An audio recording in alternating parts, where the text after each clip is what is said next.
Great job. And the man told her tonight, in other words, do not be deceived. You won't get in heaven if you're still doing some of these. He said, nor thieves or greedy people or drunkards or abusers or cheat people, none of these shall inherit the earth. But I didn't come to stay on that part because, in other words, we got to know that that used to be us. Now it's all of us. All of us have sinned and come short. All of us got a past that we thank God for saving us from. Amen. We ain't always had it together like we did today. And one thing about me, I understand that I could have been a whole lot of different places this morning. I could have, amen, not woke up, but I could have been in Strong and Jones this morning. How many times I went out, amen, on a Saturday night and I could have died in my sins. But God let me get up even with a headache, even with things going on the inside. So how dare me look down on somebody else? I don't condone people in their sins. I don't pacify folks in their sins. But I understand such with some of us. I talked about this morning in my church about that love. Amen. In the 13th chapter, amen, of Corinthians, when he talked about love never fails. Love is not pumped up. He don't brag. It's not boasting. But I found out, brother, we're going to save this world by any means necessary. It's going to have to be by love. We ain't going to be able to preach salvation into them. We ain't going to beat them on the head with no Bible. But we're going to show them love. It was love that lifted me. When nothing else had failed, love lifted me. It says, and such were some of you once, but you are washed, purified by a complete atonement for sin. How many know I got a complete atonement? In other words, what do you mean by that, Pastor? That means the things I used to do, I don't do no more. We got to stop sitting out here giving this watered down salvation, telling everybody that you still going to do this and you still going to do that. Well, I'm here to tell you, if you get it like the Bible say, get it, he'll wash you from the inside out. You ain't got to worry about keep slipping, tipping, ducking, or dodging, poking and joking. God can save you completely. Oh yeah. Yes, sir. You don't need a 12-step program, you just need one step. Turn away from the devil, turn to Jesus. He does cleanse you from the inside out. Anybody going with me today? He said, but you were once clean, you was clean, purified by a complete atonement. In other words, when we tell people that, in other words, you can't live this without messing up, we saying Jesus' blood was none effect. His blood wasn't powerful enough.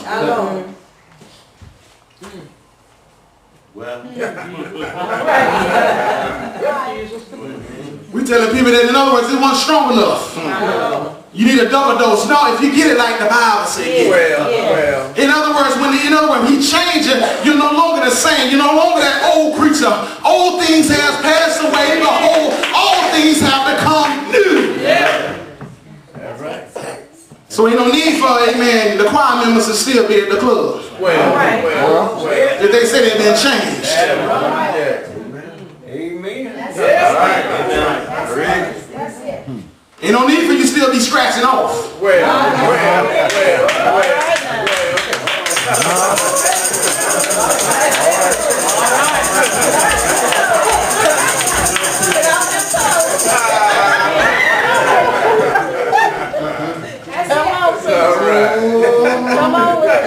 Blessed quietness. Yeah, and in the meantime, I'm just taking a little of this for my stomach's sake.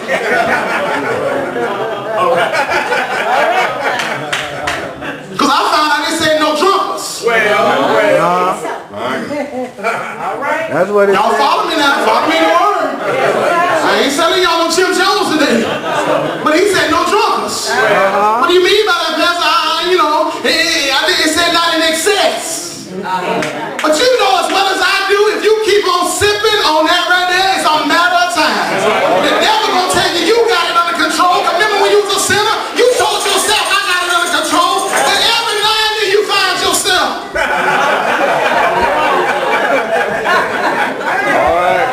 Go ahead now. But such was some of us. You better start listening to people talking about, but it's from the ground, it's an herb. All right.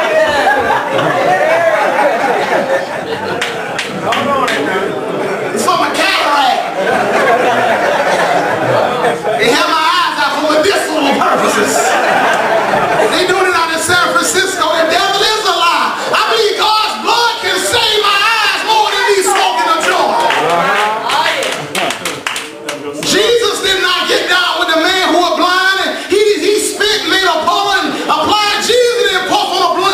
Hold on.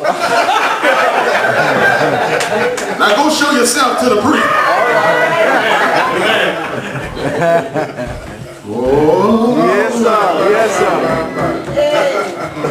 He said, but purified by complete atonement for sin and made free from the guilt of sin. When you get saved, you have to be free from the guilt of sin. If it was right, you wouldn't hide it. That's right.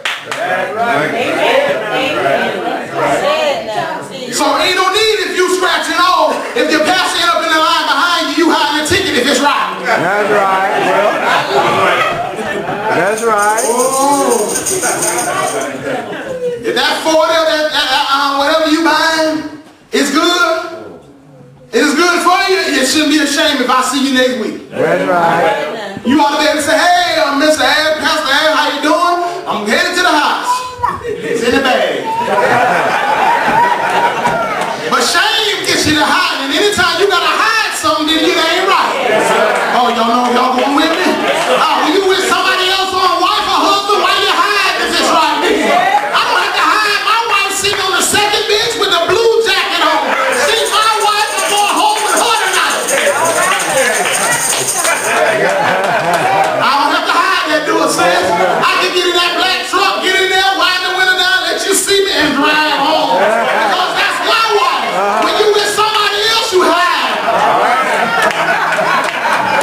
Let's go to Thomasville. But how many know the eyes of the Lord is everywhere? He see you in Thomasville saying the devil is a lie. Ain't your husband. And God's so good, he'll let you miss and go to Walmart and let somebody be up there going to eat. And see, you know, what you hiding for if you're doing right.